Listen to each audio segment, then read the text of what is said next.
today. One chocolate today. You grab a national state level, you have to run non-sales, wholesale.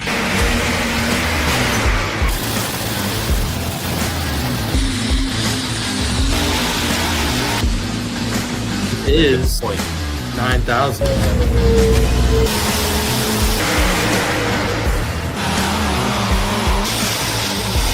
The only mistake I made, I didn't put her in the registration booth with it.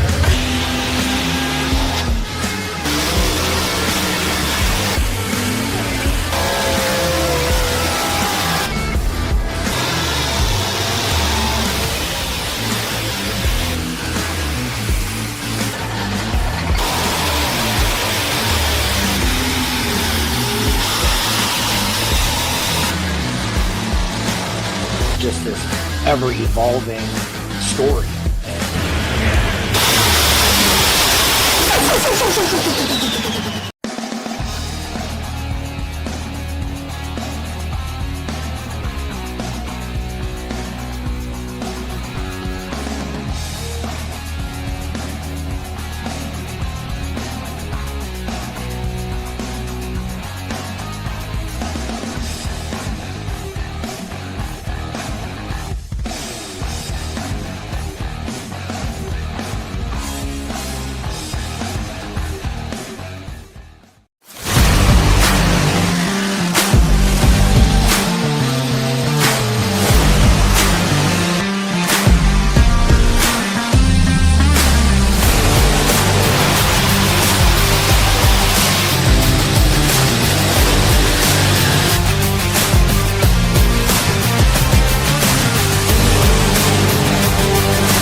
Hey, what's going on, everybody? Happy Cinco de Mayo, Monday, May 5th. You know what that means. It's time for Let's Grow Pulling. Mike Idle, Beer Money Pulling team here hanging out with you all this evening. Another big lineup, another a big list of kind of some of the who's who and truck and tractor pulling out there. 7:30 to 8 o'clock. You're looking at our guest. He's sitting right here. Donnie Sullivan is going to be talking to us about the Hansel Sullivan Memorial Pull right around the corner. At 8 o'clock, we'll transition over to Cody Lee, your promoter of the Whitewright Texas Truck and Tractor Pull. We're also going to talk Pullers Championship. We're also going to talk about his new truck and the pull in Columbus, Texas from this weekend. And then at 8:30 to 9 o'clock, it's pulling through the past, tracking down my personal collection of vintage pulling photos. We've got an entire family coming on. Gerald Grimes and his family are going to come on and talk to us about the varmint. Maybe not what it was called when they got it. Maybe not what they have cooking for the future. They're going to tell us their whole story. But let's get things going right down here in Kentucky. Donnie, how are we doing this evening? Thank you so much for joining us. We're doing good. It's finally quit raining here in Kentucky, and the forecast is looking better, and we're looking forward to a great event this weekend.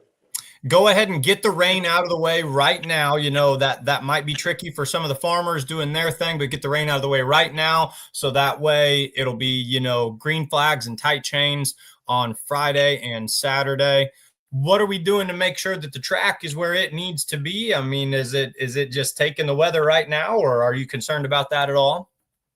It's just taking the weather right now. We roll it down after every event, and I bring Jim Miller in. He's the best track builder in America, and he'll be here to help us Thursday night, and we'll make the best track we can. It's a good track for Kentucky, and we have a great show. It's just most of the farmers around here want to know when I'm going to have the event every year, because they know they can expect some rain whenever I'm planning a tractor pull. That seems to be the sad truth of how truck and tractor pulling goes. They had the pull down in Columbus, Texas this past weekend, said they hadn't seen moisture in months. And then they go down there to have their pull and they get rained out Friday night. Part of the sport, part of it, you know, you just deal the cards that you're dealt, and you make the best that you can out of it. I want to talk about this Hansel Sullivan Memorial Pull. Give me the the rundown of what it means, what it stands for, how long has it been going? How did this thing come to be? Give us the short history on it. Well, my grandfather is Hansel. That's Sure. Dane's dad. And he used to help with the tractor pulls here in the county years and years ago. And he always wanted to have a pull that could, like, we don't charge the competitors any entry fee, like, it's a TNT sanctioned event, and we cover the cost of the per hooks. So we get a lot of out of towners and so forth. He always wanted to have a pull where it didn't cost the competitors any entry fee and pay at least $500 to win. And back 30 years ago, that was a big deal.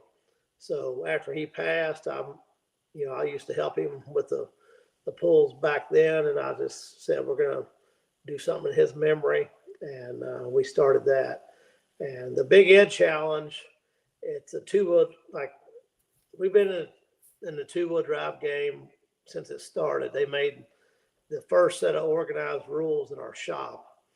And most of those rules are still the same as they were then. And Big Ed was my uncle, and he won the first 5 farm machinery shows. And he died at an early age, so we wanted to do something for him for the two-wheel drive trucks. And we do a deal like Bowling Green, like a ring type deal, where you combine the both finishes from both nights, and that's how the Big Ed Challenge works. And we've had pullers from all over. I mean, the TNT guys are great. They work with me and help me, and they got a good group of trucks. And we bring in, you never know who's going to show up, honestly. I mean, you'll have the best of TNT, you'll have Pro Pulling League and NTPA. I'm pretty sure Chase Richardson, the champ from NTPA, will be here, and I'm pretty sure that Jason Sullivan, the corn burner, might be here, or Jared Nelson. I mean, there's going to be some big hitters here. And a lot of people don't get tired of the two-wheel drives because there's so many of them, but it's the most competitive class in pulling. It's it's what we're known for. And, if you like two-wheel drive trucks and want to see the best two-wheel drive competition other than maybe Bowling Green, you're going to see it in Glencoe, Kentucky this weekend, because, you will have 25 or 30 everywhere we go at an NTPA show, but you won't have the best from Pro Pulling League, TNT, Ohio State, Mid-South. I mean, we get a mix of everybody, and it's tough. I mean, the Petros, they're good friends, and they're close by, and they'll be here. And Randy Petro is probably the best ever, in my opinion. And we'll have a good class of two-wheel drives, but we have other classes as well. We'll have light limited supers. That's a popular class for TNT and in Kentucky. And then we'll have 3.0 diesel trucks. And then we'll have the long wheelbase blown four-wheel drives, which it's a unique class, but it's known for our area. And they put on a great show. And then Saturday night, we're running a light modified class that we run our tractor in. And I know there's capable of having a good class and a good group of tractors in that class as well. So you guys are known, your family and your team, you guys are known as essentially creating the super modified two-wheel drive truck class. I mean, it all kind of started with your dream and your vision, your family many years ago. The track where we're going to be pulling at in Glencoe, could we kind of surmise and say that this is where two-wheel drive truck pulling was born? Is this the first track that ever saw super modified two-wheel drive trucks? No, it's okay. I mean, actually, it was in Indiana, Beebe, Indiana. Okay. Like, I could show you, but I'm afraid to move the I mean, I live right on the river in Indiana, okay, right across a couple miles. Sure. It's right in this area. Like, right right here in my shop. is I was a kid, and my dad and my uncle and my grandpa, how two-wheel drive started in our area, and for what we know, it started as a bet. A fellow that worked for my dad said that he could outpull somebody's four-wheel drive. They had four-wheel drive trucks were a Oh, sure. and he took this two-wheel drive, and my dad and grandpa told him to put the hitch as high as you could because there wasn't any rules. And he backed up to the sled and had several slots, and as he put it as high as he could get the chain, it damn near turned over. But Right. he beat the four-wheel drive, and then that's when they thought they needed to make some rules. And they had the first. I remember being a small kid, and they didn't want to limit it to one engine. That they said that was ridiculous. Didn't need that rule. And my dad had a twin engine tractor at the time, and so they said, well, you ain't no way you could ever get the front end light enough. And he asked my uncle in the meeting, what's your front of your two-wheel drive weigh? And he told him, and then he told him what his front of his twin engine mod weighed. Yep. And right then they said, oh, we got to eliminate it to one engine, which that's been a real blessing because like them or hate them, two-wheel drives, the rules are the same everywhere. I mean, it's the only class. And when I get online and I read, the different forums and different chat groups online, one prevailing theme is, why can't we get the big three professional associations, lock them in a room together and just standardize the rules, because there's always a slight difference. And that is the equalizer about the super modified two-wheel drive truck class is it's unanimous, pretty much nationwide. So when you have an event exactly like what you're going to have this weekend, the best of the best can all show up and throw down equally. And that cream is going to rise. You talked about it. You said it's the most competitive class in pulling.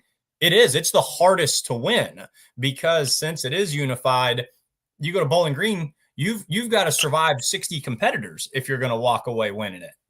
Right. And, I'd be surprised we don't have at least 30 here. I'd say somewhere between 30 and 40 will be the number. The least we've ever had in 26 years is 18, and the most we've ever had is 39. But I know everybody's hungry right now because a lot of competitors are, they're getting geared up for Farley. I mean, 50 grand's a big deal. Hell, I'm excited about it. And the funny thing is about our poll is everybody said, oh yeah, we're coming to test. We're coming to test. And we always test. Everybody tests, but they're coming to, the NTPA guys coming to beat the PPL guy. Yep. And the TNT guy that doesn't run against the NTPA or the PPL guy all the time, they're going to prove that they're competitive. I mean, there's a lot of stuff run really hard here, and it's a good event. I mean, it's a ton of work. I honestly say every year I'm not doing it anymore, but we do this. We 100% of the proceeds after expenses are given back to local groups and charities, baseball, softball, any food pantry, a little bit of this, a little bit of that. It's not a huge fairgrounds. It's a good little pool, and we're proud of it for what we've built it into. And I think we'll have a good turnout. I want to go back to one thing you mentioned. I'm going to stick with my history lesson here for a little bit because I tend to geek out on that, and then we'll, continue to talk about where this pool is going to go in the future. You mentioned, I thought this was neat. One big thing that sticks out to me about the two-wheel drive truck class is the high hitch height, coming in at the 30-inch hitch height as opposed to, maybe a 26-inch hitch limit. And you said kind of day one, the concept was put that hitch as high as it can go. So even though obviously they did have to lower that and put wheelie bars on there, they still kind of knew, and that kind of foreshadowed the idea that that's going to be a big part of this class. And I've heard people have debates before, could the four-wheelers beat the two-wheelers today? between the blower motors and that high hitch height, I mean, I don't know that it would be a competition, but it's neat that, the high hitch was something they wanted early on, and that stuck out as, a part of this class here 50 years later. Yeah, I'll be on, like in Kentucky years ago, we had a run what you brung class, and they still do it up in northern Ohio, but they, to my knowledge, they won't let the two-wheel drives in that class anymore. But a two-wheel drive will, on the right track, it's hard for a twin engine modified for it to beat a two-wheel drive, and it'll beat the pants off a four-wheel drive. Now, I imagine, I mean, seriously, between, you're looking naturally aspirated versus supercharged, You're looking at a 26-inch hitch versus a 30-inch hitch.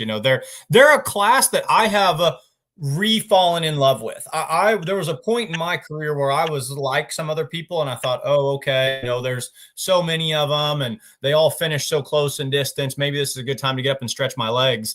And I don't feel that way anymore because they're so stinking competitive. And I feel that if you walk away, you're going to miss the winning run at any point. So it's a class that has me glued to the pull and to the screen when I watch it. Now, let's talk about the mod a little bit.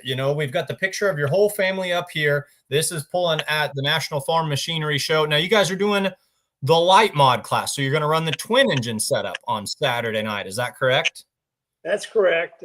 We ran 2, 3, 4 with our mod, and last year we ran the light mod and the big mod, and then we ran some outlaw mods, and I think we were pretty competitive and pretty average in both classes, and we've decided to just run 2 engines this whole season. Okay. To try to be better. I mean, it's, in my opinion, it's hard to be really good in 2 or 3 different classes. So we're just trying to focus on 2 engines. And I like the light mod class. And I honestly think the light mod class would be better if it was the outlaw rules.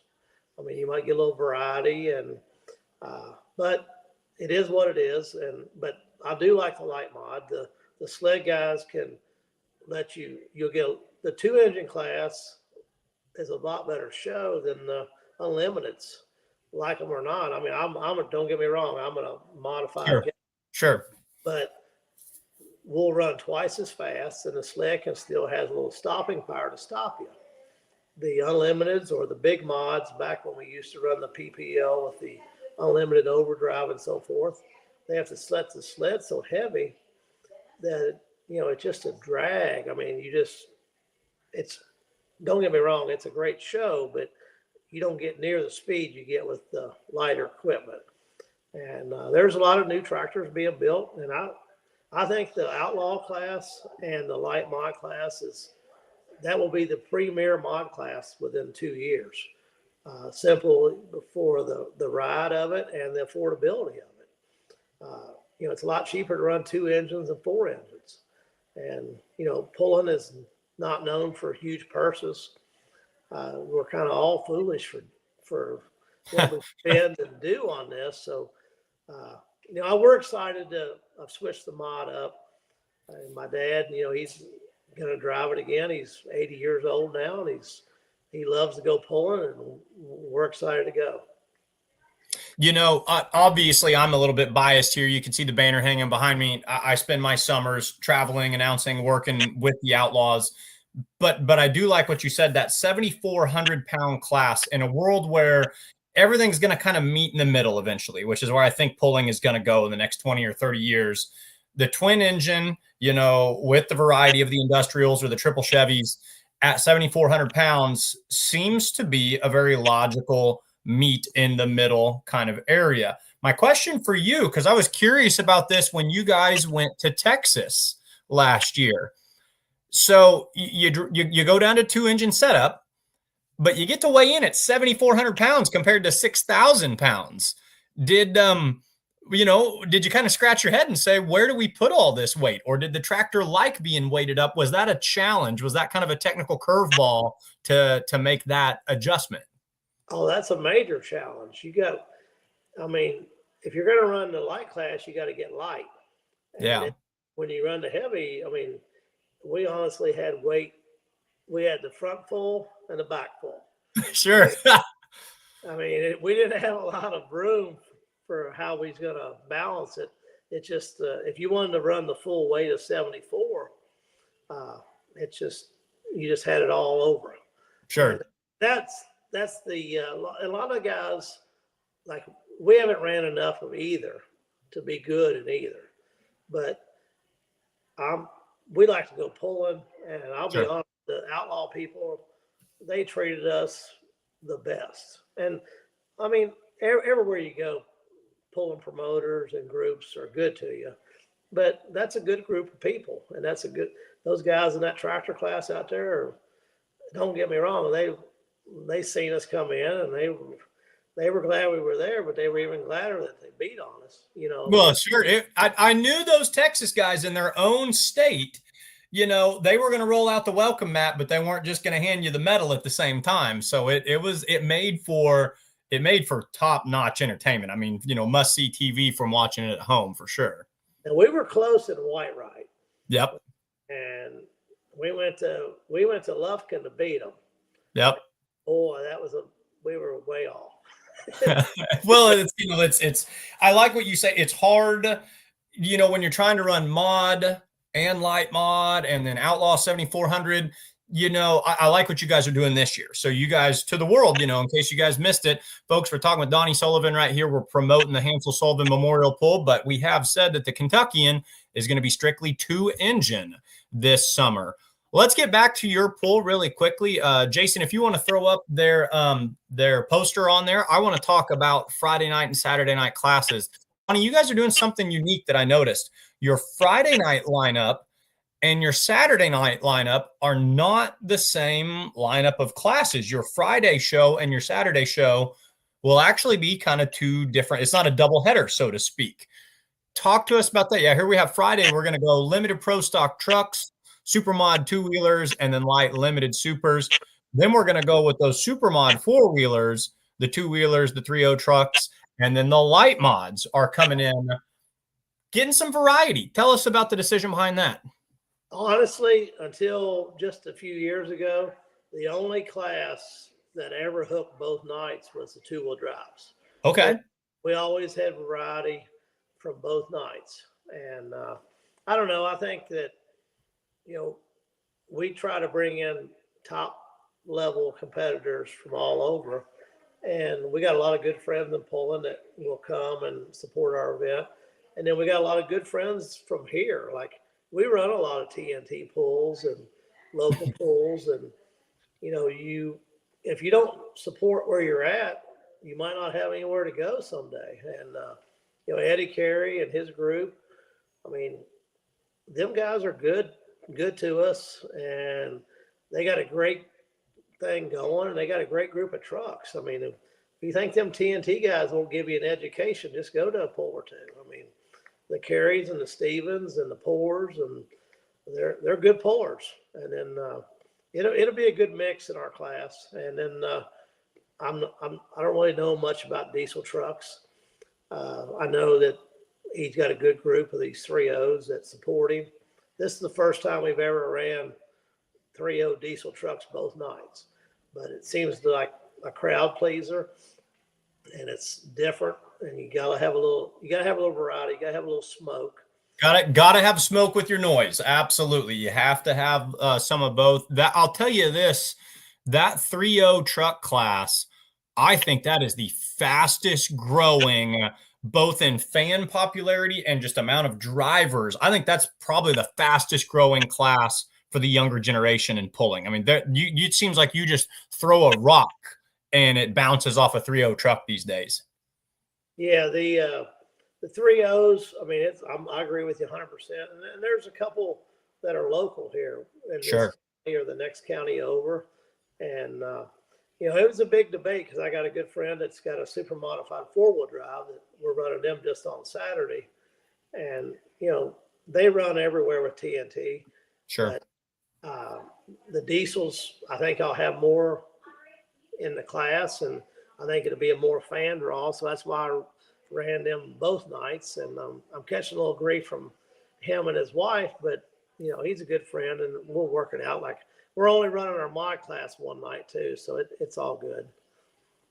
Yeah, it all comes out in the balance. You talked a little bit about the TNT, and I think TNT, and I'd also put Mid-South in there.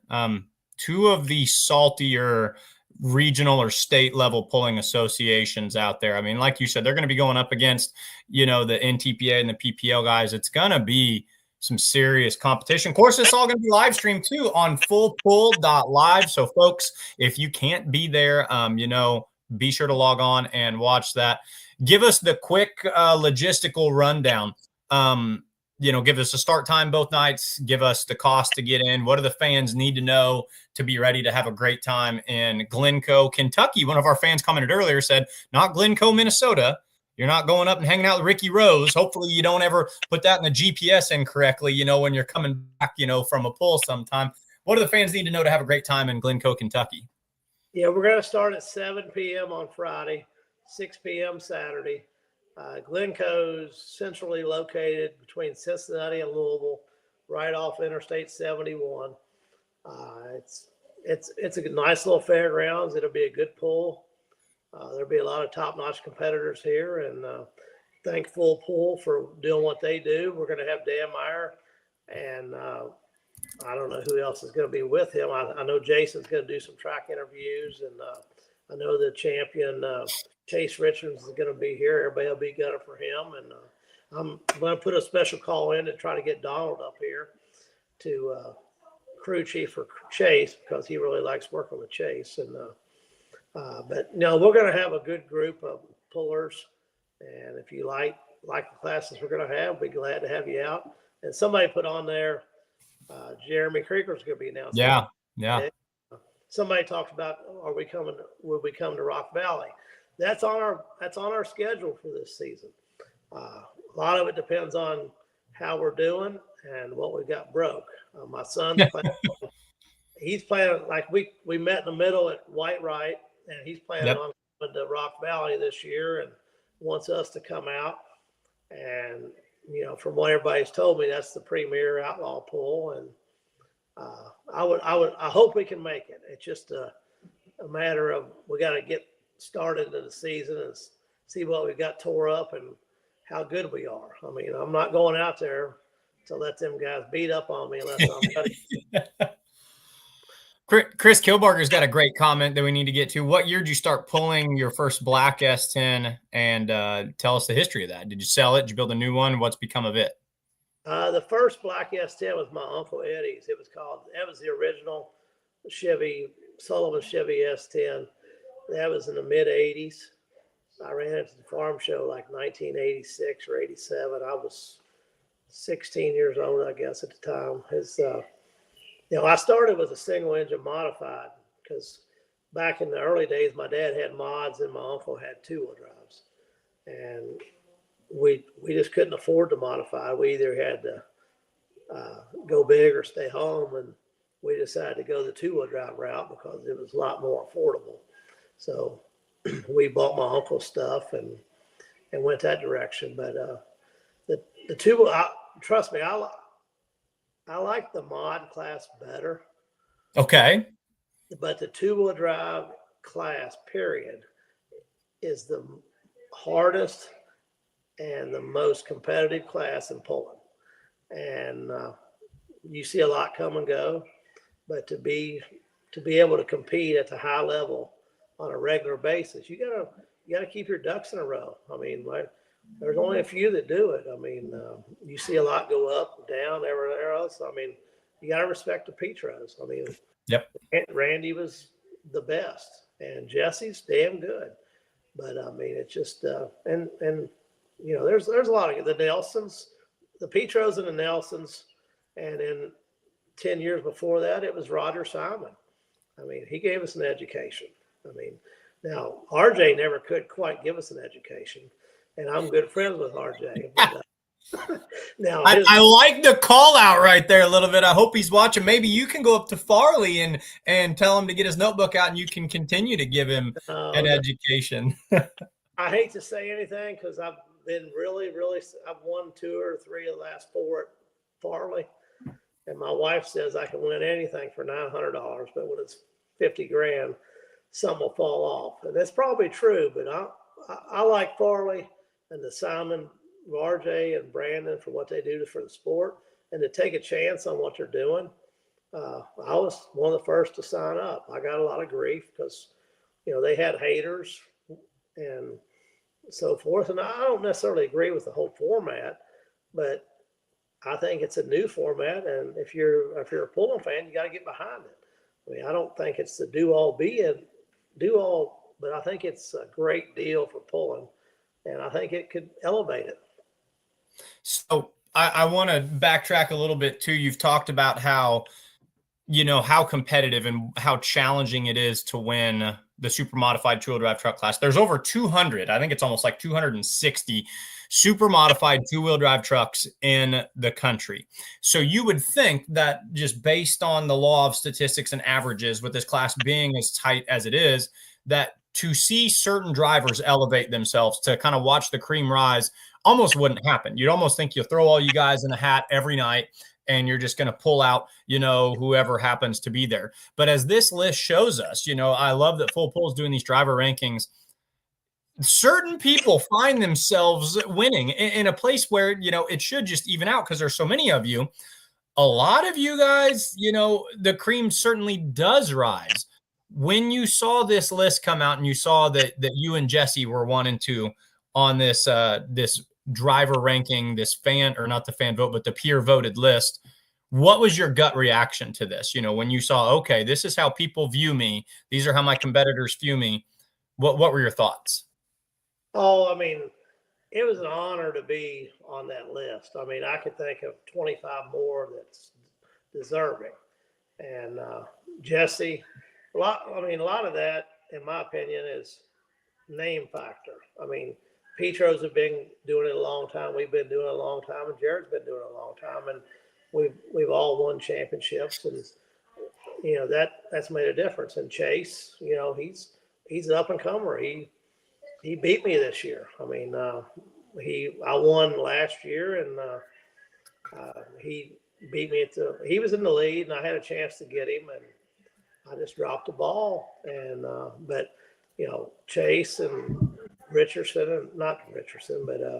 McDonald, they had a great program this year. But everybody on that list that I could think of, 25 more that are just as deserving. I mean, it's the Petros. They'll be here this weekend. I haven't talked to Jesse in a month or so, but I'd be shocked if they don't show up, and I'd be shocked if they don't get something in the top 3 or 4. And I've got one last question, about this as well before I let you go. So we saw the top 5 list.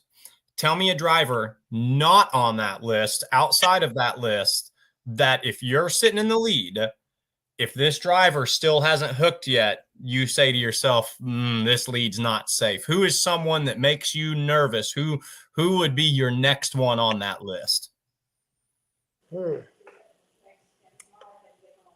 Probably in the last few years, it'd be Jason Sullivan, cousin Jason. I mean, okay. Yeah. In the corn burner. Yeah. I mean, if he's on, he's going to come by you. And I was shocked not to see him on that list when I did my review on it. That was one that I thought we would see on there. And I tell you another one that doesn't get the credit because they don't run the big series and they will wear you out is the Timmermans. I mean, Sure. Yep. Up there out of nasty, Wisconsin. Absolutely. hot and nasty truck is Yep. really mean, and Wayne is sharp, and they're really good. And it's hard to run local and then go to a big pull and beat the big pullers, and they do that. And that helps. Everyone's a cousin of Kentucky. Yeah, they're right. Yeah. Oh, yeah. He's having some fun in the back room. Hey, Donnie, thank you so much for coming on tonight. I know that we ran you a little late and kept you a little longer than we told you that we would. I know it's a ton of work, but we thank you so much for everything that you do to promote this pull and just to keep the great sport of pulling going. We need people like you that fans can get behind. We need to see the big wins out there. Best of luck this weekend.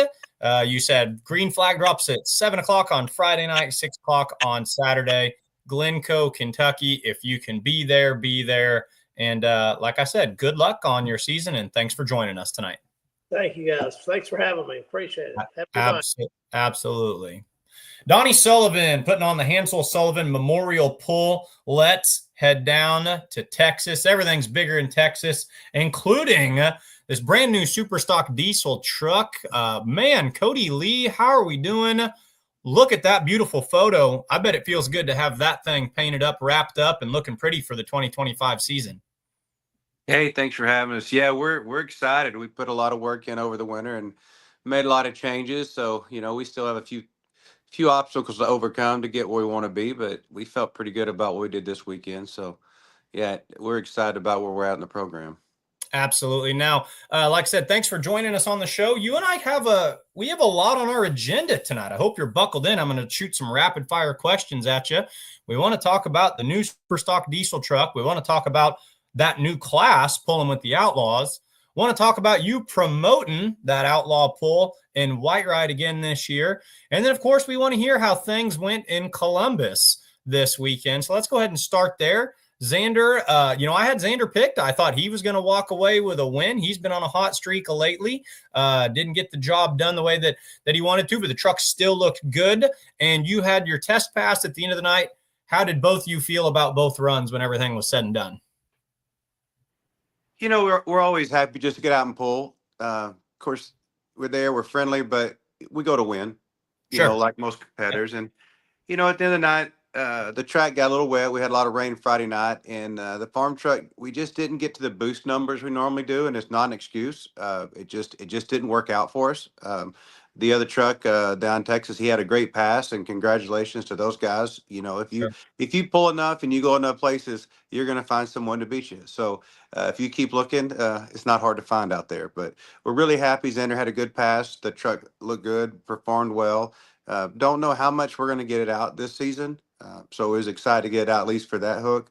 And then with Kong, of course, we updated turbos, the injection pump, the tires, the suspension. So lots of improvements there. So a little bit harder to light the turbos and get them to spool than it was last season. And we just have a handful of passes in it. So a little bit of a learning curve there. But overall, I think it went really well. And even we didn't pull Friday night, we still had a great time. They had a big cookout, and it's good to get away and hang out with a lot of the people we pull with. And at the end of the day, I'm a fan of pulling like everyone else. I love the two-wheel drive, the modified. I love the pro stock tractors, and so I like to see the other pullers and see them pull as well. So I think it's a great event. It made for a fun Saturday night, yet again, full pull live, folks. You can always watch from there.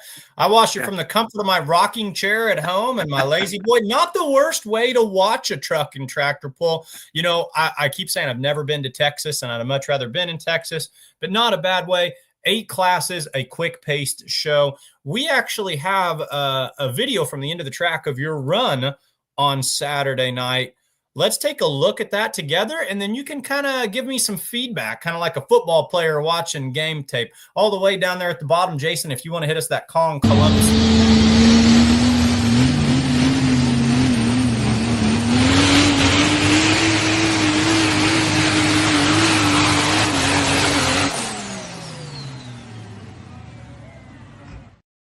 Data, we got great data. We felt good about where we left the line. We had felt good about our top end RPM.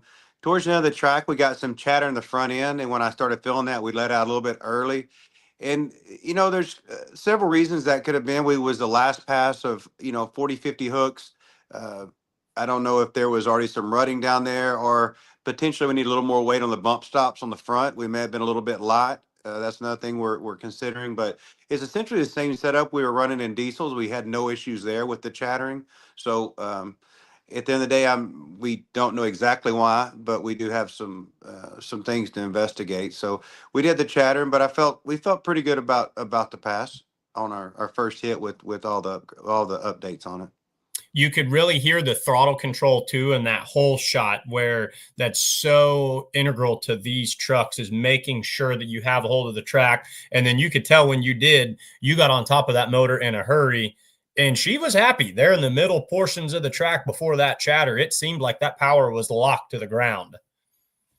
Yeah, it really did. The starting line felt good. I think that I may have lined up had a little bit of an angle in the start, so I had to correct that. But there's a big difference. We drove the 3.0s for some time. I don't know, a year and a half, and go to super stock. It's a little more of a handful. There's a few more moving parts, but they talk about the ready to handle it. It seems like you can kind of feel the rear of the truck sit and it settle in a little bit, and you can start feeding it the throttle. But the throttle comes on quick.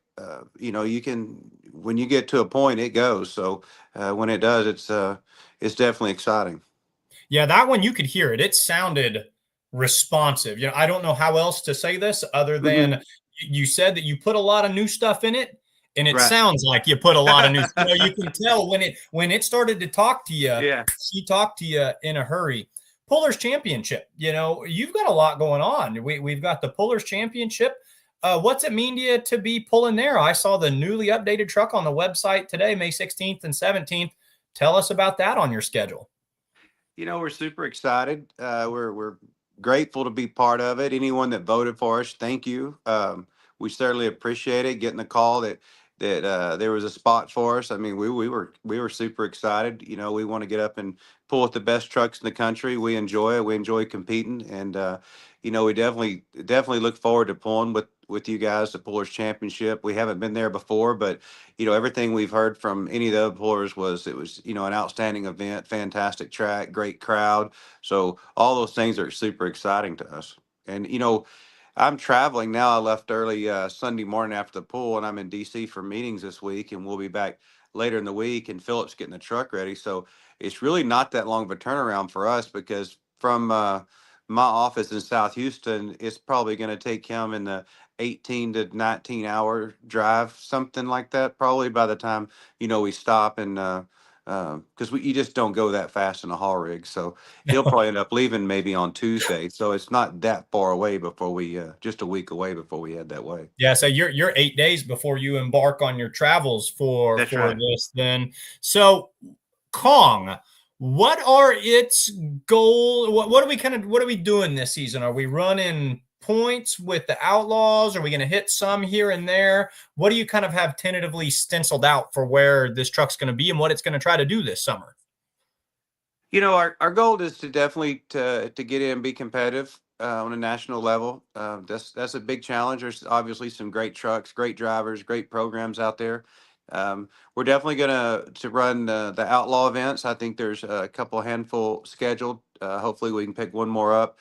We're going to actually try to make most every NTPA pull and PPL pull. The 1 day pulls are really difficult for us because of the drive and kind of the bang for the buck. But we're gonna pull as much as we can. Of course, I'm like anyone. I have obligations to my work and my career, and if things come up with that, it can hold us up. But we're trying to get out and and pull as much and learn from the other guys and the other pullers as possible, and pick up some data. And hopefully in 26 season we're gonna try to be committed to making run for points and making every pull in organizations and trying to run some points. And hopefully this year get out and, just like I say, you just get out and learn the truck and where we're at, and where we need to improve or where we're already doing good and things like that, so we can be competitive and run for a points championship. Hopefully, maybe next year, maybe 26. See how it goes.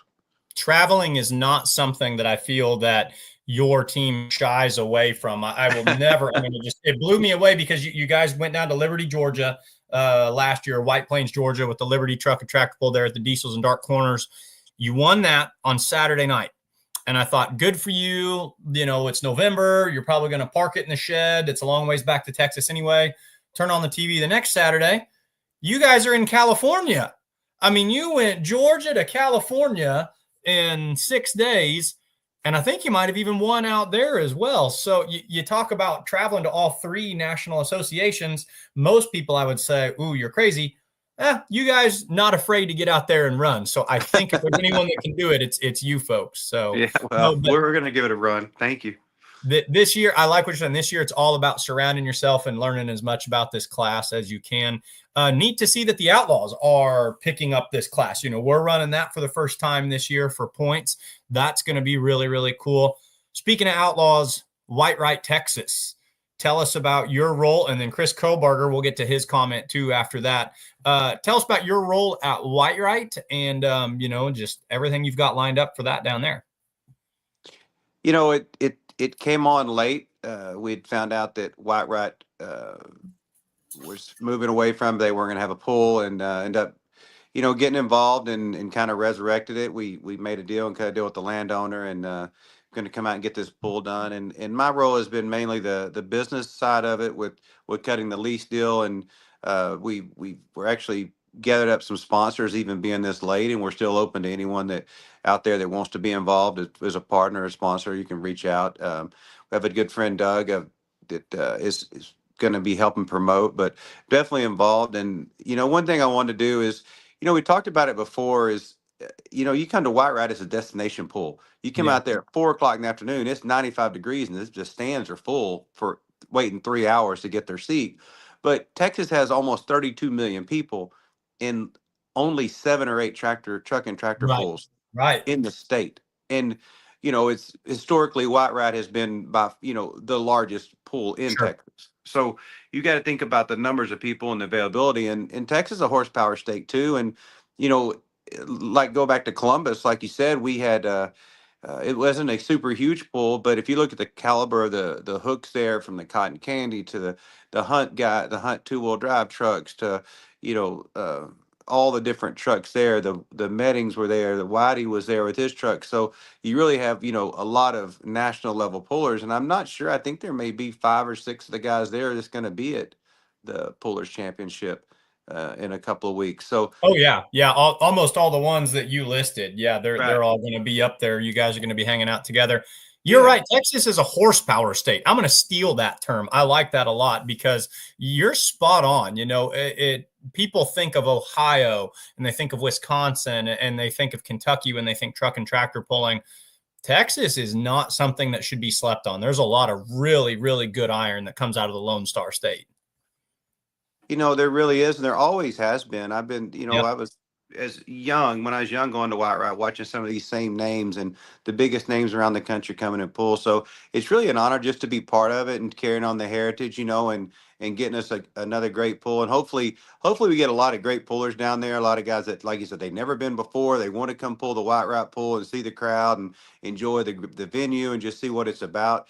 We welcome everyone. We really tried this year to be thoughtful with the classes. Of course, we want to include everyone. We'd like to have every class offered, but there is financial restraints. I mean, this show is already a huge budget show with the marketing and the class we have. And I feel like we did a good job in working with Outlaw and their influence and their input on bringing the classes where you get traditionally a lot of guys that will travel. We're super excited about the modified 4x4 trucks. I love that class. I think it's awesome class. The semis. That's the first time I believe ever at Whitewright. Of course, the super modified tractors, the modified 2-wheel drive. So the 3.0s, of course, I love the 3.0s. There's a lot of great pullers in that.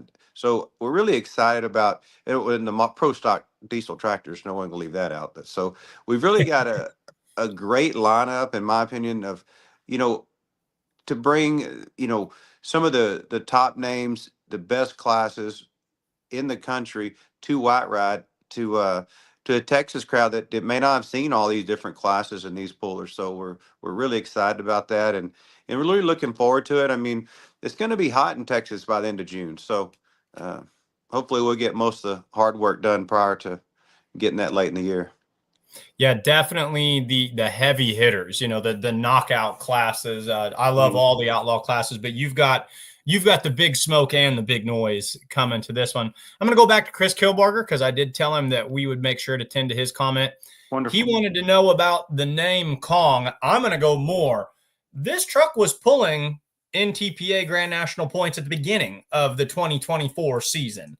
And by the end of the 2024 season, it had made its way down into your guys' possession.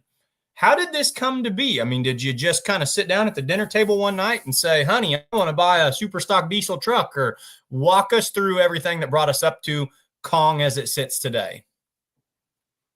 Well, of course, the super stock diesel is the epitome of four-wheel drive diesels. Of course, it's the biggest and the strongest, and we definitely wanted to start out there. We had very little knowledge of how to get there, what it takes to get to that point. And as anyone out there watching the pulling world knows, that um, it takes a lot more than money to build a pulling truck. It takes a lot of time. It takes a lot of knowledge. It takes patience, and you can't buy the parts. You have to wait on parts. So there's all of those. And we've had the plans and the work and the Superstock together before we came across this truck. And it so happened last year at Shad in the 3.0 truck, my gray truck named Kong. We was having a pretty solid season. And the second day in Shad, we split the block, essentially lifted it through the hood, blew the windshield out, and just, almost totaled the front of the truck. So it Sure. pretty much shut us down for the rest of the season with that truck. And, you know, idle time it proves to be expensive for me. So I was Yes, right. just I had a couple people send this truck Jeff had, and uh, went up and looked at it, visited with Jeff, and it was a almost new build. It had Yeah. 6 or 8 total passes, and it was it was able to run, but there was work left to do that he wanted to do, hadn't done. He has some young children, and maybe step away for just a little bit and get things organized. And so I understand he's planning to come back in a couple of years. So Okay. we ended up getting the truck and made a couple of hits, and it was good. And then we run a Hazley engine in Kong, and working with Van, and we took it up this winter, and he did a lot of the updates for us on the Kong with the turbos and the fuel pump. But uh, and that's kind of how the Kong came to be. Is we were at Shad, and we were running strong, and then we weren't pulling, and it was an opportunity for both of us. That actually talked to Jeff today, so we're great friends. I think we're planning on doing a pull up close to him, and he's going to come out with us when we pull. So we're great friends, and he wanted the truck to pull. He didn't have the time to pull it, so it worked out, and we were able to get a truck that was new but still needed some things to finish it. So we was able to take the truck, take it apart, and make our own. Final product. So it really worked well, on that side of it. So that's kind of how the Kong came together. Jeff, he's a really interesting individual. His career he's like a physicist or college professor. He is something like I've heard announcers talk about it before. What is it that he does for a living? Yeah, he's a medical doctor. Yeah.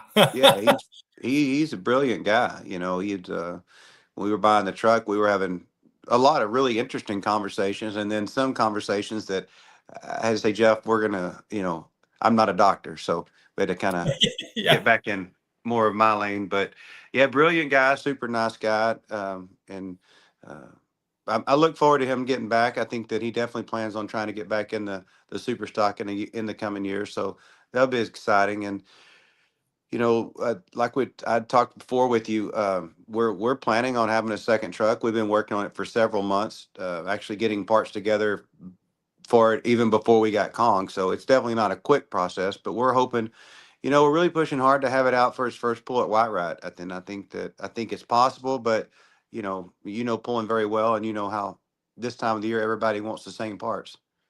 So you say you're working on a second truck. This is, of course, in addition to Kong, in addition to the farm truck, your second truck. Are you working on a second super stock diesel truck or a second That's right. limited? Okay, so we're going to have two Mhm. of the heavy hitters out there as well. So if you've got Kong, what are we going to call the other one? Is this going to be like King, or what are we going to go off that? Are we going to keep the same theme, or is that way down the road before you think about that? I think we're pretty well set. It's going to be Xander's truck. And I think that we're in a situation right now where it's coming out as it's a lot of new technology on it that we've tried. And of course, it's at the end of the day, you park it beside my truck, and his will be nicer as usual. But I think that's how it always goes, right? But I think that let's get a little bit closer and get it done up, and we'll get some pictures and a show and shine for you, and kind of show it off a little bit. do the big reveal. The big reveal, yeah. Donald Nelson kind of hit a home run on that one. He teased everyone last, kept it secret, didn't let anybody know he was even building a new mod. Debuts his new mod in Lufkin, with the plain clothes, nothing on it, and then keeps it under wraps all winter. And then he says, okay, it's going to be the Bullbuster. So, yeah, you guys, you can't, no hints. You're not going to give us any hints right here. We'll do the big reveal once you've got it ready to go later on. That's right. And then I forgot, of course, those guys were at Columbus too. So, I mean, Columbus was full of hitters. Columbus was fun. Columbus was a really nice, well-paced, entertaining show. Cody, I appreciate you coming on. Actually, I texted you late last night. We had a cancellation, so I appreciate your willingness to work with us here. And come on, you've got a lot going on. New truck, Pullers Championship, promote one of the most historic pulls in Texas. Anybody that you want to give a shout out to or a thank you while you're still on camera here for a little bit longer? Yeah, I tell you what, I appreciate Whitey for putting the show on down in Columbus. Did a great job.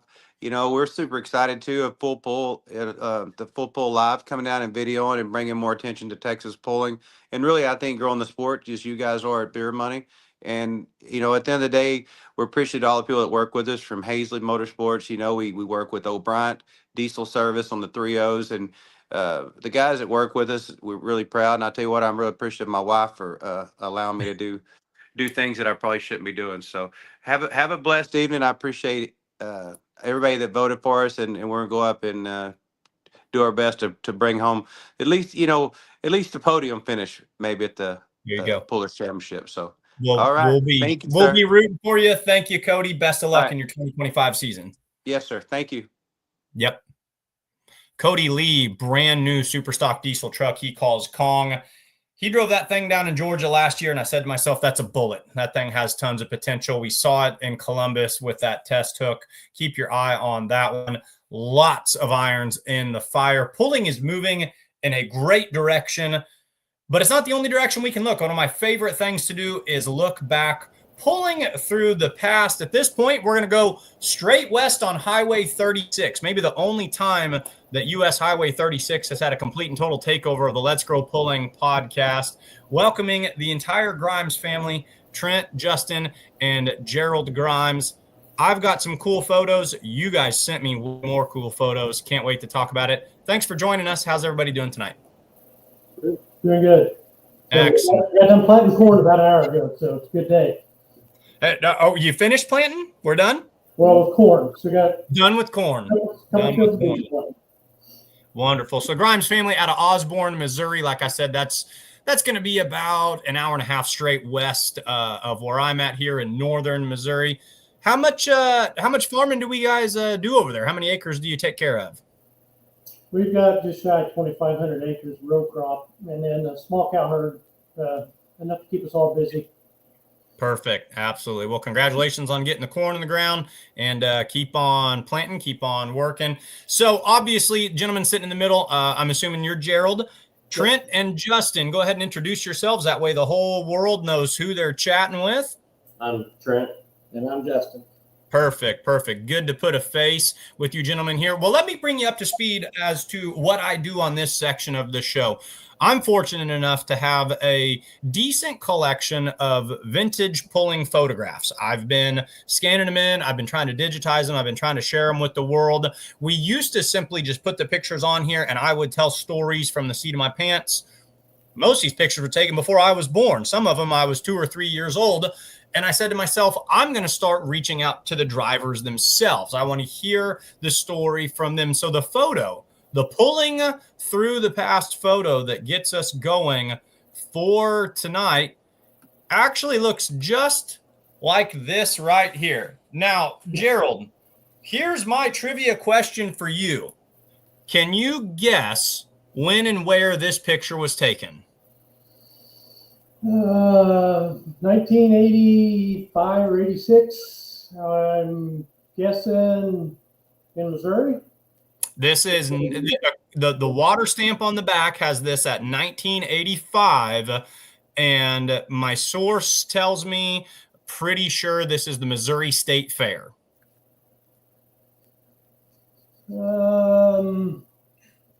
That was their guess. Their educated guess was that it was the Missouri State Fair. They weren't certain on it.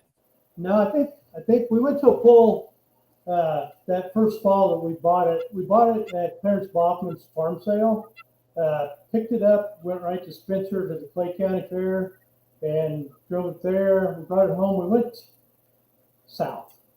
I can't remember what town it was. A late pull, and ran it, and then we started all over again. So I had my stories really confused here, and I can't remember if I was talking to Trent or Justin, kind of brought me up to speed.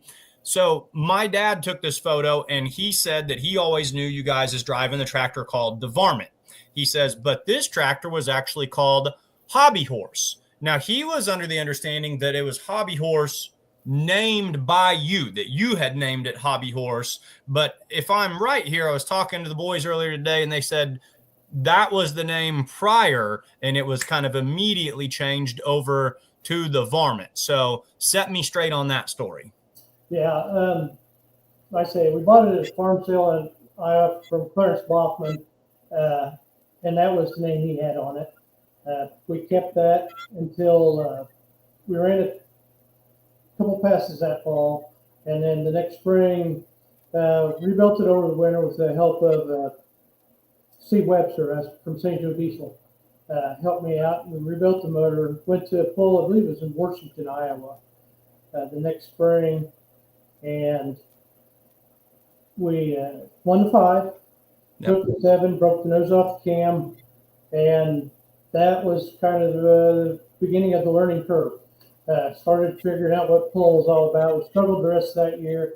At that pull, I was actually was introduced to Joe Bush, and that, that was the beginning of a lot of years of friendship and an awfully lot of help in pulling. Went to Joe that fall through the winter. We rebuilt the tractor 100%. Von Bauer did the frame. That was back when he was in his garage, 2-car garage next to his house in Peyton, Iowa, before the John Deere planter deals, and introduced that winter to Mark Homer. Took the rear end to him. We took a long weight out, and that's when we brought it home. The name, the Varmint, that was my dad had a 40-30 tractor in the 70s that he ran. 7,000 and 9,000 super stock, single turbo days, and he called it the Varmint. So got it all rebuilt in Iowa, brought it home on the trailer. Dad had never seen it yet, and had the Varmint on it. So that was, we went back to our family name there, and that's how we campaigned that tractor. And your father was Earl, is that correct? Yes. Okay, so you know, Trent and Justin here sent me just droves of photos and tons of history. I love it, gentlemen. I love it because this is what this portion of the show is about. You know, this is pulling through the past. We're preserving the past. So I've kind of pulled out some of those photographs here, trying to, build this story. So you mentioned your father, he had the original Varmint. I'm going to start throwing some pictures up here, and you kind of just walk me through, where these tie in. So is this the original right here? This is the original. That's how we hauled it for the 3 or 4 years that we had it. And we still have it. We use it here on the farm still. But now that truck's been a few places. Tulsa, Oklahoma, Iowa Fair, Missouri Fair, Nebraska Fair, St. Genevieve, Missouri, down south of St. Louis. They made a lot of circles around the state. So I watched a documentary a couple of years ago, it's been more than a couple of times getting away from me, about Eddie Seidenstricker's Cajun Queen, one of the real early heavy-hitting super stocks in the 1970s. And they said they actually, when they got done pulling it, brought it back to the farm, put the plain work clothes back on it, and it sits there working to this day. And I thought, well, that's got to be the only tractor in the world that moved out of pulling back to the farm. Until I was sent this picture. So you guys have done the same thing. is this the one, the original varmint that your dad had, or is this the one? Is this the hobby horse varmint? Which one is this? No. This is my dad's tractor. We bought this tractor new in 1973, and farmed with it for 1 year, and then we went to Phil Edwards' shop that winter, and they transformed it into the pulling tractor in his farm shop that winter, and we ran it pulling a couple 3 years there, and then it got to the point where it was steel flywheels were required, safety stuff. My dad was ready to step back out of it, so we just took it to a local mechanic and said, put it back to where we can farm with it. And he got done with it. We brought it home, put it on a 4-bottom plow, plowed with about an hour, and decided that we need to turn the pump down a little bit. Pushing quite a bit of fuel to it. I'm running. It came back, still had the intercooler on it that we used with pulling and small charger. And it ran pretty good for a farm tractor there for a while. We had detuned some more. When was this photograph taken? I'm assuming it's still doing duty on the farm to this day? Yeah, it's hooked to the auger at Grandpa's house at the moment. We're unloading beans with it. It doesn't get to retire yet. It still has a job to do. No, it still rakes some hay and runs the augers. That picture was taken in the last year or two. Yeah. Something go ahead. When you look at the hood where it's hooked to the auger, the bubble up on the hood is still, form that in, and the welded pipe for the turbocharger down in the manifold that's all welded in different little pieces is still how it was when Grandpa pulled it. Dad keeps threatening to clean it up and fix it up. I'm like, no, that's a piece of history. Absolutely. I'm siding with you on that one. Last week, I had to fly by the seat of my pants. I actually incorporated your photograph into my pulling through the past last week, and I want to hear this story from your side. I was interviewing Tom Gillis, who drove. I had a picture of the Deer Destroyer from 1992, and he said, "Well, I wanted to buy Gerald Grimes's tractor." And he says, I wasn't able to. So was there, did Tom come calling at one point, or, what became of this vehicle right here before things were all said and done? Or maybe he wanted to buy this one and you beat him to it. I don't remember the story, but it was somehow he wanted what you had. No, it was after we rebuilt it and ran it there for 2 or 3 years, as a varmint, light super. And I just sold it to the Herb Brothers in Turlock, California. When Tom called me and said, I'm interested in buying the tractor, I said, that's too late. I already sold it. He was that close. Yep. Because it was for sale. I made the decision we were going to step back out of pulling, and wife and I, we're just married and thinking about a family, and that lasted about 3 months, and then I was back in pulling the partnership with Mark Homer on the original weapon. Yeah, I'd heard through the grapevine, or just heard, as fans chat and whatnot, that you and Mark were partners at one point. I always thought that was really neat, because to me that was two pretty savvy pullers. But Minnow, South Dakota, and Osborne, Missouri, it's not like you're just crossing the county line here. So I was always curious, how is it that comes to be? Other than just a mutual respect and kind of had the same goals in pulling. How did you and Mark sync up in there? Well, like I said, when we redid the light ship for the John Deere, was introduced to Mark and took their in-housing and stuff up there, and he's a master of that. Yeah. And we took a lot of weight out. That tractor, when we got done with it, weighed, with no one on it, weighed just over 4,700 pounds. Yeah.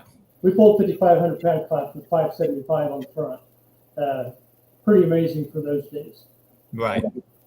But through that relationship and just being good friends, and I got out of pulling, and he called me up and he said, are you interested? And I thought about it for a little bit and decided, yeah, Ford Charger red tractor sounds like fun. It took us a while. It took us a couple, 3 years to get it done. It was all built in his shop. Periodically, I would go, or my wife and I would go up, and we'd work on it for 3, 4, 5 days, and then come home. Finally got it out in 93, I believe. was when we debuted that tractor, and stayed partners for a year or so. And then my wife and I decided it was time to start a family, and not enough time or money to do both things. So Right. these boys went out. We started a family, and just took a step back away from pulling there for about 15 years. It was in 1993. Tyler has told me this story, and Mark's told me it later. 1993, that year you guys said you got it out, was the year that Mark picked up his first Grand National win, and picked up that Grand National win just about 5 miles down the road from where I'm sitting right now at the Show Me Showdown in Macon, Missouri. So they've talked about how that was a very meaningful venture to them. Let's move back with the varmint. So some other photos. We're moving forward here. When is this taken, and what has changed maybe from my photo to your photo here as we move forward with the story? That is probably 1988. I'm not sure where we're at there. Maybe Farmington, Missouri. I'm not sure. But, you can see right on the frame some of the things we're talking about with Von Bauer's name down there and the St. Joe diesel as well. So, kind of to add to what you were talking about earlier. Then they were people that helped me out in the beginning, and like I said, Joe Bush has been there from day one on that tractor, and since I spent more time at his house there for a year or two, about 1987, 88, 89. I think I probably made more family gatherings and birthday celebrations in Boone, Iowa than I did Osborne, Missouri. So I can't help but notice it looks like somewhere we went from some 40-20 clothes over to some 40-50. Did she get a bit of a facelift in that late 80s as well? Yeah, that was our first makeover when we went to Iowa with it in 87. And like I said, that's when Vaughn did the frame. Local guy up there in Boone helped with the sheet metal. The fenders are originals. Those were the ones that were on it when we bought the tractor. And tires, those were 2-ply Firestones that were now on it. And Parks sharpened those for me in those days. The original tractor, the back up to the other photo, interesting. Those are BFGs on that tractor. Okay. Yep. And I think you're right. That may be Missouri State Fair the second year when I was still trying to figure things out with it. But we took those tires to Bob Parks, and I said, I need them light. And he shaved all the sidewall rubber off, all the rubber between the lugs, and darn near killed him. He said he hurt for months after that. He said, I'll never do another set. But we lightened them up, and but they didn't work very good. They were like big balloons. So yeah, those went by the wayside, and we made some upgrades. Who's in the photo here? Is this you in the driver's seat and your father walking next to you? Yeah, he was never very far away back there in the first year or two. And then I got to getting a little farther from home, running some Grand National stuff, and he didn't travel with me near as much. Just thanks here at the farm, keeping him here. And but yeah, he was always not very far away. So let's go and tell his story a little bit here. As you guys were kind enough to send me some of these photos. So let's go all the way back to Earl. Let's kind of talk about how he got into pulling and how that got passed down. So tell us about what we're looking at right here. That was the original varmint tractor. That was probably the very first year it was built. And not sure where that's at, possibly Bethany, Missouri. But It's step on sled days. no, just step on sled. Be a heck of it. Bethany be a good guess, because in the 1970s, if obviously before I was around, but Bethany was the pull of pulls, as I've been told. That was a place where you wanted to go and you wanted to win. So that would not surprise me. He's standing in front of a 560 right here. Now this confused me a little bit. What are we looking at here? Now this is where he started pulling. Okay. In the late 60s, he had this 560, and we put a turbo on it, just a regular M&W 560 manifold and stuff. We tried a time or two. We had a 1256 at the time. I actually went to Bethany 1 year with the turbo off the 1256 on it, and that lasted about mid-track, and then hit gas. Back in those days, you did with what you had, and if somebody said, "Have you ever tried that?" And you just tried it. You went to the track, see what happened, and a lot of times it wasn't good.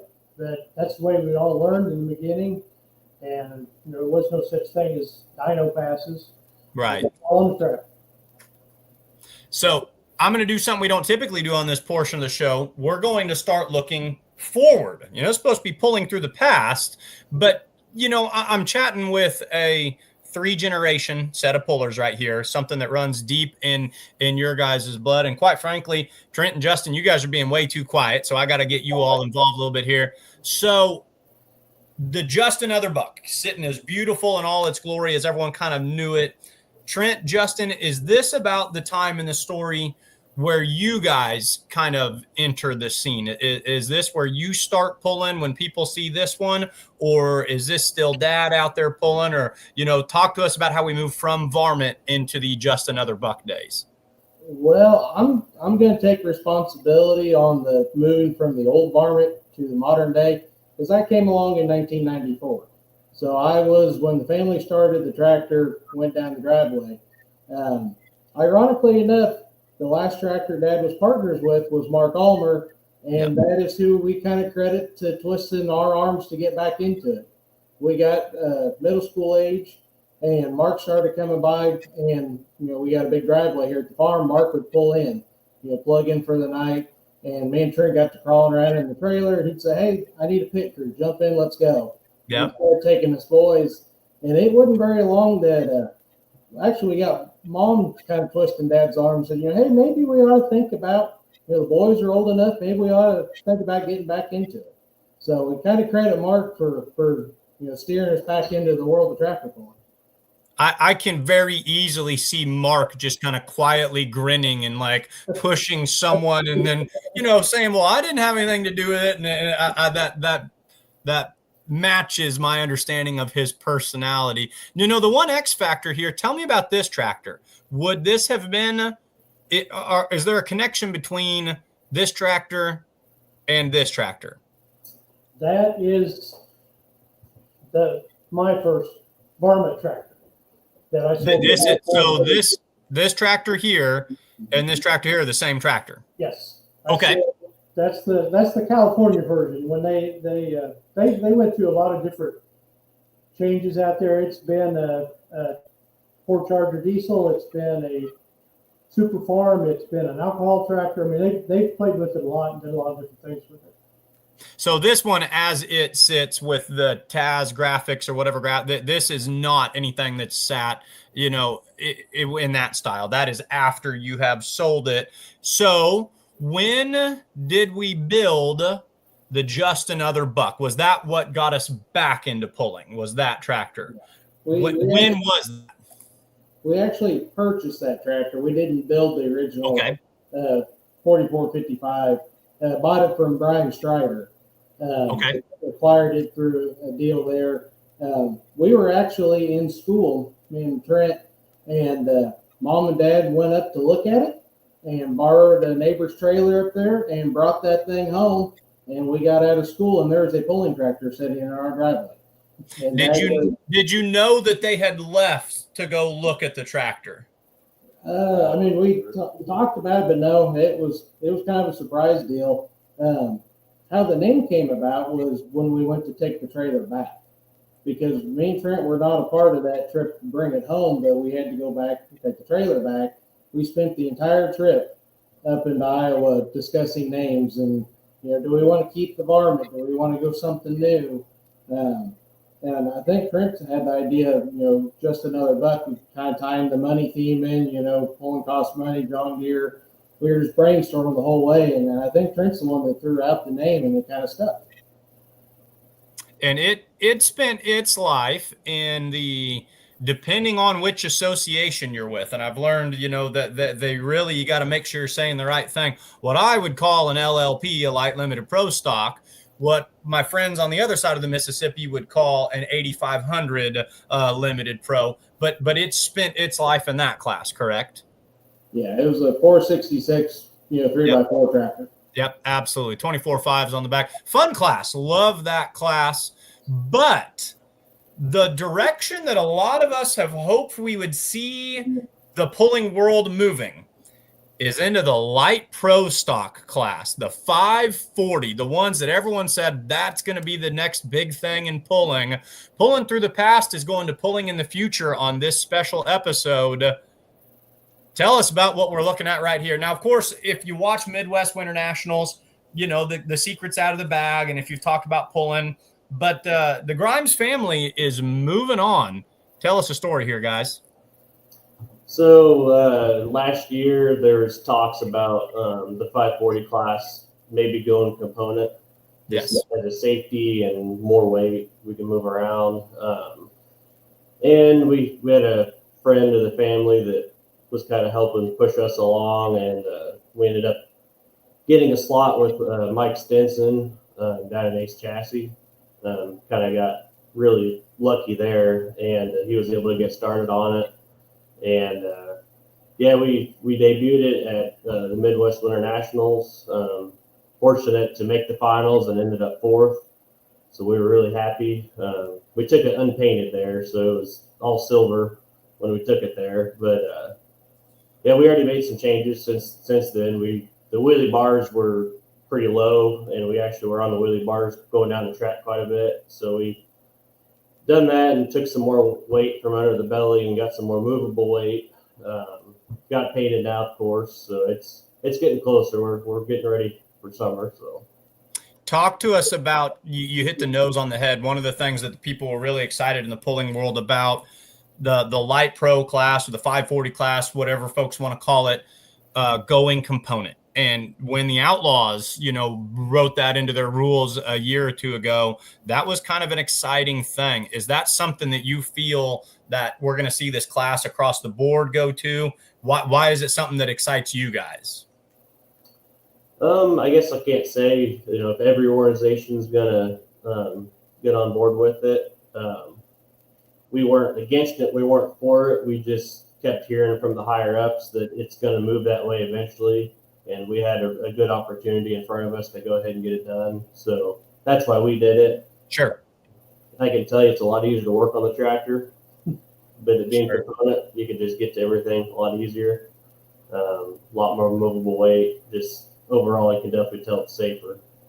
Where will we see? So a nice thing that I really appreciate about your guys's, records that you've kept and just the story that you helped me put together is the ability to keep track of all of this history. So, this tractor eventually looked like this tractor, which then now became this one right here. Where did it end up? That's something a lot of fans will contact me. Hey, can you help me track down, granddad's pulling tractor? What became of it? Well, it's really neat when you can say, well, hey, it started here and there she sits. So tell us about the future history of Just Another Buck. Is it still over there in the shop right now? Is it moved on? What's its story? We sold the chassis. Okay. Because we had it since 2019, it's been a light pro, and so we pulled the motor out, sold the chassis complete, and then we were out last year waiting on Ace to get us built. It always takes longer than you think. To get anything done, and when you do a complete build like we did in this day and age, everything is so nicely done. Yeah. Such beautiful tractors out there, and it takes time. And we wanted to have something that somewhat of a showpiece when we were done, something that we definitely are proud of. And we, like I said, we took the year off to get things built, but our old chassis is a 4-1 tractor in Wisconsin right now. Okay. So what about, I guess, one we shouldn't leave untapped? Any idea where this one, the 560, or did you also say it was a 1456, or there was another IH brand in there somewhere as well? Where would maybe we have had other red tractors, farm with at that time. But no, that one got away. It didn't go very far when my dad sold it, and after he sold it, he always wished he kept it. Sure. And I never did go out and really beat the bushes hard, but I did inquire here. Oh, when you were about like 12? Yeah. I kind of went looking for it. I wanted to get it back to give to Dad. The best I could tell is that it got parted out, pieced away. Sure. So I went to a farm sale here in the area and bought another 560, and I was hoping that my dad would take it and restore it. And he worked on it a little bit, not really any interest. And when Justin got in, that middle school age, he got interested in it. So it's kind of become his project, and it's been totally redone a couple times now. And we rake hay with it, and it runs an auger. But we'd like to have that 560 back. Sure. I don't think that one's to be had. Sadly, when I start doing some research for people, if you don't have a strong, inkling, usually what you find out is they got parted out. Late 80s, early 90s, a lot of things, got sold off into pieces. Final question that I have for you guys. This has been just great learning about all this history and chatting with you folks. This question's for Trent and Justin. What does it mean to you guys to be third generation pullers? You want to take a stab at it first? You grew up just hearing stories, and I guess the knowledge from the past, listen to Grandpa and Dad talk, stuff that I just kind of find natural, because I've heard those stories, or I know what to do here or there, where some people haven't learned that yet, or they had to see it firsthand, where I already had that back in my mind, certain scenarios and situations, looking at tracks and knowing where to go, what not to do, just hearing what Dad and Grandpa talked throughout the years on, do this, don't do that. So I think that's helped a lot. Definitely. Yeah, and I'd have to say, kind of echo Trent's there. It's the stories, the relationships. We were kind of riding Dad's shirt tails there for a little bit, being new into the world of pulling, not having a tractor, all of a sudden we're back into it. And to Dad, it's most of those friendships like they never ended. So me and Trent were brought into the circle of friends that he had for all those years. And so now we've got people we can ask, we can rely on for advice. But to the non-pulling people, some tractors may all look the same going down the track. There's several classes that are similar. Our 540 and a 401 are similar to the untrained eye. But between the stories you've heard, there's still R&D work happening out there. There's still the let's try this and see what happens type mentality. And we've heard stories over the years of stuff that Dad's tried. And we're still trying them today. There's the one-offs, let's see what happens here. So that the sport is still alive and well in the R&D department. It's just things have gotten a little faster and a whole lot better. I want to bottle that answer, and I'm going to sell it to people. That's one of the coolest things I've heard, because, I fear, and I think a lot of people think, well, are we reaching our precipice? Are we reaching the point where pulling is done as much as it can do, and everything's just going to be a cookie cutter or a carbon copy? Well, folks, you heard it right here, straight from the puller's mouth. There is still a lot in the R&D department. A lot of things are happening, a lot of things. So as far as you're concerned, this sport's got tons of life left in it. We are just getting started on what there's still to be accomplished. That lights a fire under me. That is a great statement from a great pulling family. Guys, I really appreciated this. A lot of folks, the best I hope for is they'll come on and they'll tell me a story or two about a picture my dad took, 40 years ago. You guys followed up and you sent me, a complete and total family history.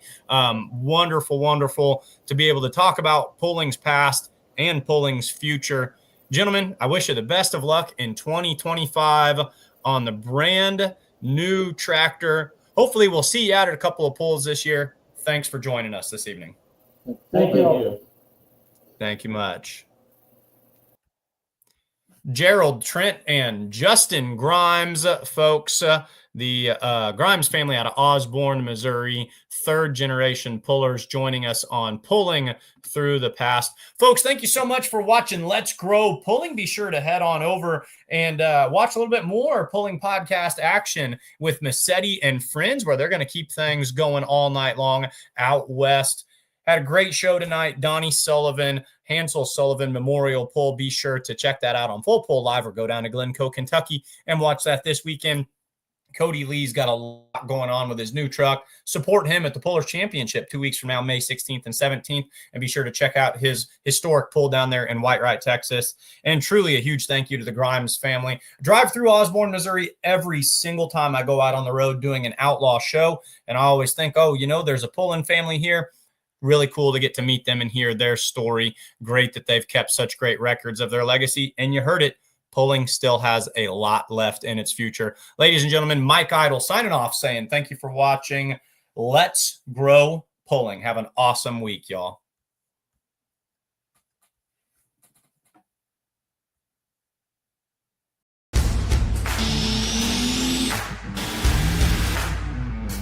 Today. Let's talk about today. Compare national, state level, you have to run non-sale, it's wholesale.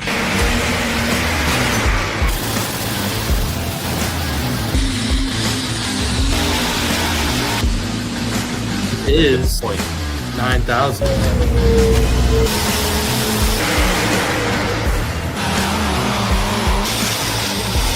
The only mistake I made, I didn't put her in a registration move with the